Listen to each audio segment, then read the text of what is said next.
जय बाबा गुरु गोरखनाथ। अरे माँ, कोई घर में है? सन्यासी द्वार पे आया है माँ। अरे माँ, इस जोगी को एक लोटा पानी पिला दे माँ। ओ माँ, जोगी बहुत दूर से आया है माँ, एक लोटा पानी पिला दे माँ। अरे बाबा, आवा बैठा बाबा। लेकिन ए बाबा, हम आपके पानी ना पिया सकीला बाबा। अरे माँ, ये क्या कह रही है माँ? किसी को पानी नहीं पिला सकती माँ? इनमें हमारी बड़ी मजबूरी बा बाबा। पानी के लिए तो हम ना मना करी। अगर हम पानी पिया देब न बाबा, तो ई गांव के लोग हमहन के जिए ना देंगे बाबा। ऐसा क्यों कह रही हो माँ?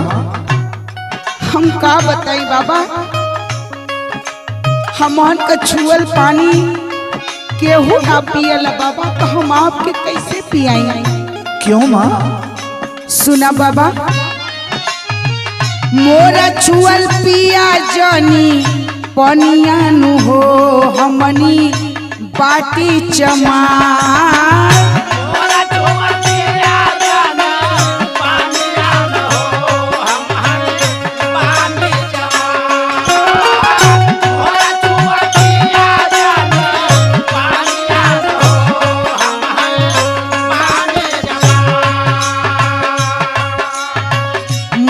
छुअल पिया जानी पनिया नु हो, हमनी बाटी चमार।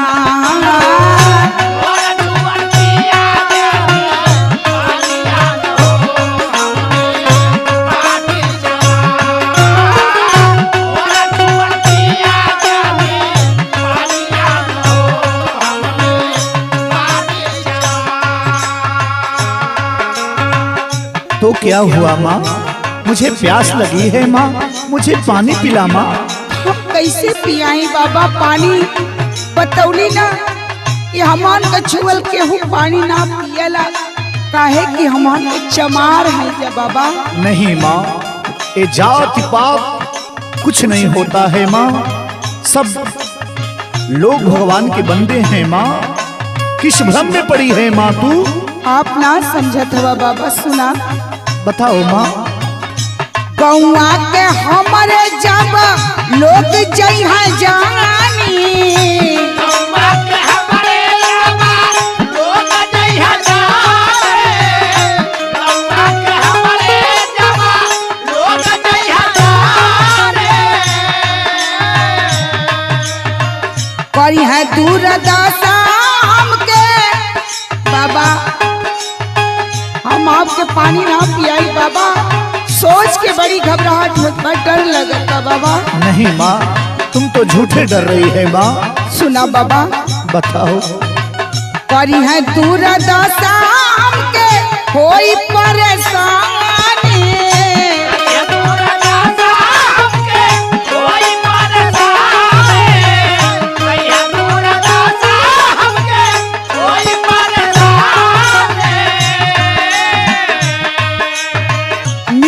बाबू साहब औरी बनियानु हो दी है गांव से निशान। बाबू साहब औरी बनियानु हो दी है गांव से निशान। बाबू साहब औरी बनियानु हो दी है गांव से निशान।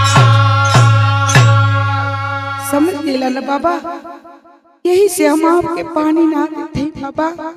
माँ मेरी बात सुन माँ, कि माई सुना तनी हो,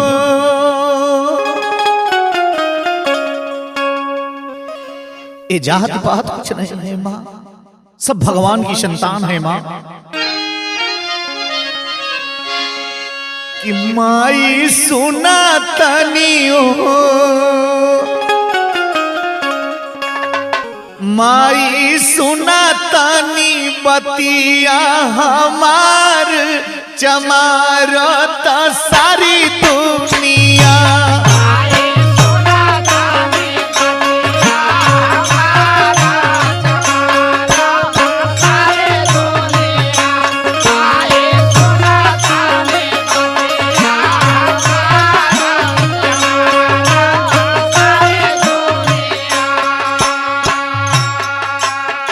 सुन रही हो माँ?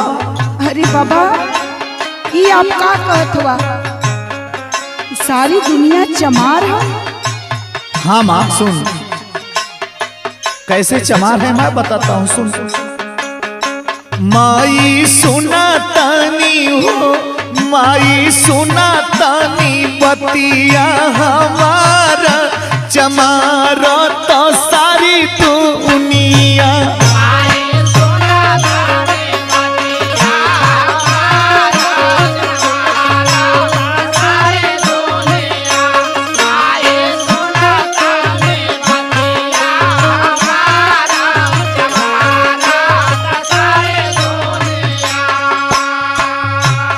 माँ सुन बता रहा हूँ, जे करे तन पे बाचम ऊंचा मरबा, जे करे तन पे बाचम ऊंचा मरबा, जे करे तन पे बाचम ऊंचा मरबा। अरे बाबा, आप तो बहुत बड़ ज्ञानी लौकत हुआ, एकदम सही बात बतावत हो बाबा। मावा चमड़े से बनल संसारवा, मावा चमड़े से बनल संसारवा, मावा चमड़े से बनल संसारवा। माँ जिसके तन पे ये चमड़ा है न माँ, तो सभी लोग चमार हैं माँ। हाँ बाबा, ये तो बात सही बा। माँ तू झूठे भर में पड़ी है माँ, मुझे पानी नहीं पिला रही है माँ। सुन, मिश्रा लाला बाबू हो, मिश्रा लाला बाबू साहब भूमिहार, चमार तो सारी दुनिया।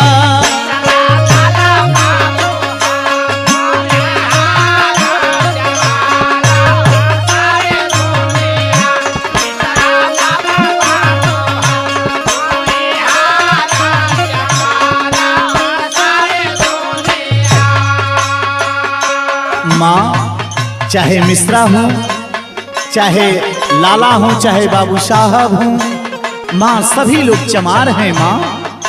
हाँ बाबा, लेकिन ये बतिया के शौक ना समझेला। मैं बता रहा हूँ माँ सुन। काहे करे सबाए तना अंधेर हो,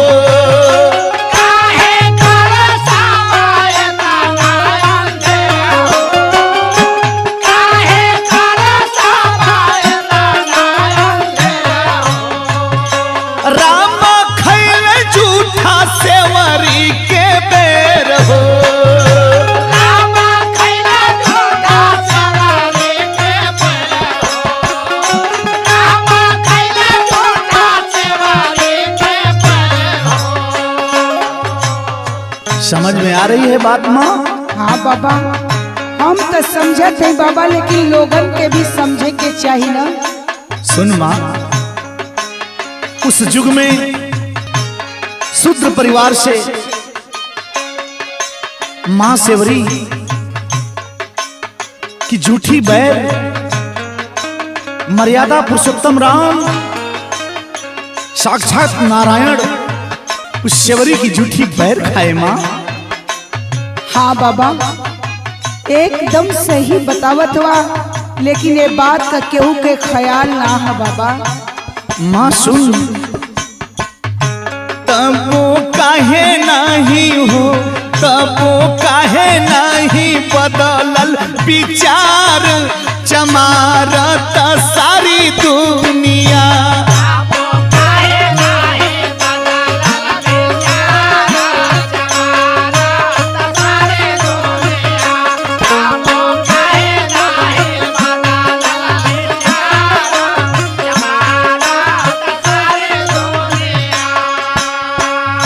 माई सुना तानी हो, माई सुना तानी पतिया हमारा, चमारा तो सारी दुनिया।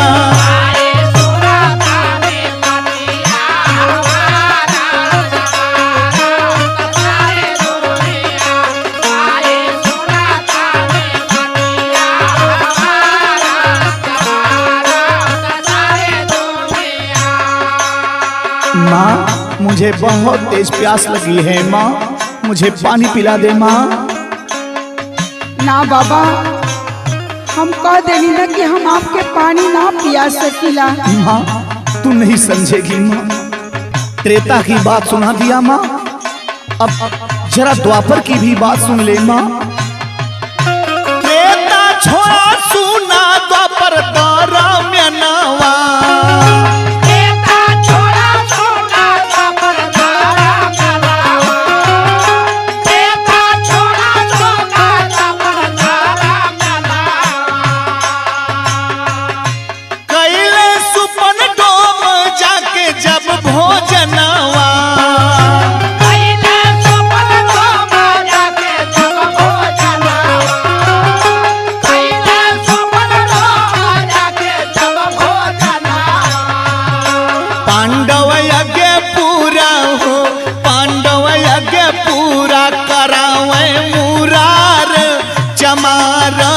सारी दुनिया।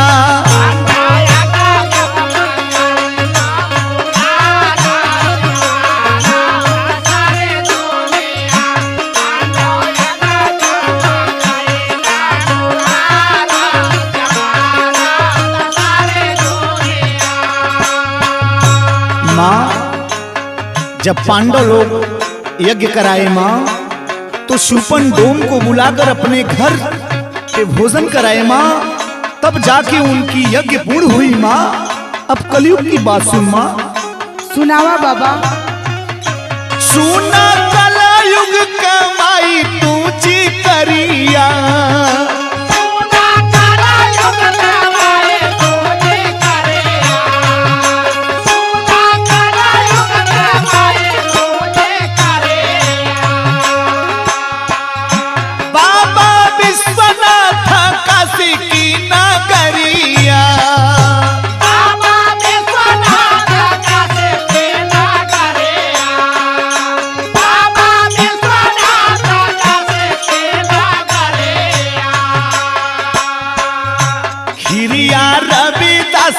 हो खिरिया रविदास कह खैल खेवनहार जमारत सारी दुनिया।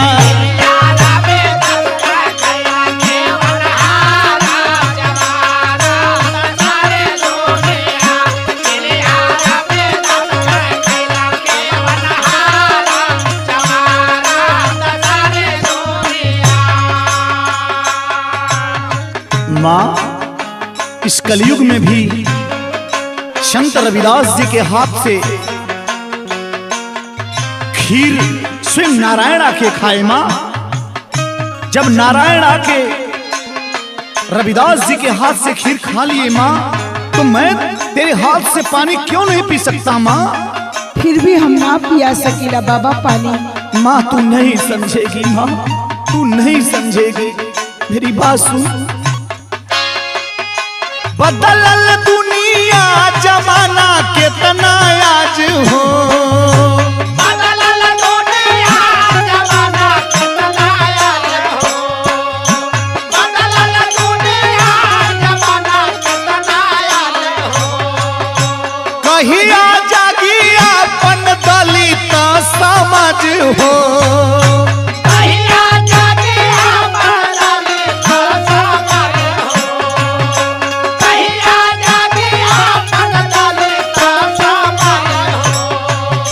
अब तो मुझे पानी पिला दे माँ। ठीक है बाबा, अब आप ना मानत हुआ तो हम आपके पानी जरूर पिलाई बाबा। ठीक है माँ सुन। संतोष सिया राम हो, संतोष सिया राम चेतावे बार बार जमारत सारी दुनिया।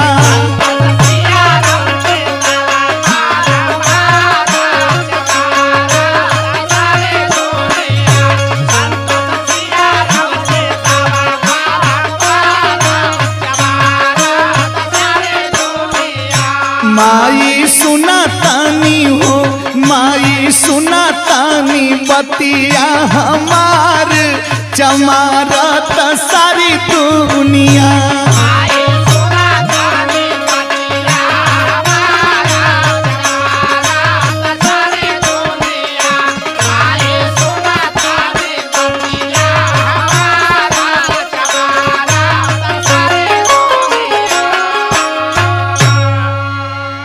मुझे पानी दे माँ। लो बाबा, लो पानी पी ला। बाबा गुरु गोरखनाथ तेरा भी कल्याण करे माँ।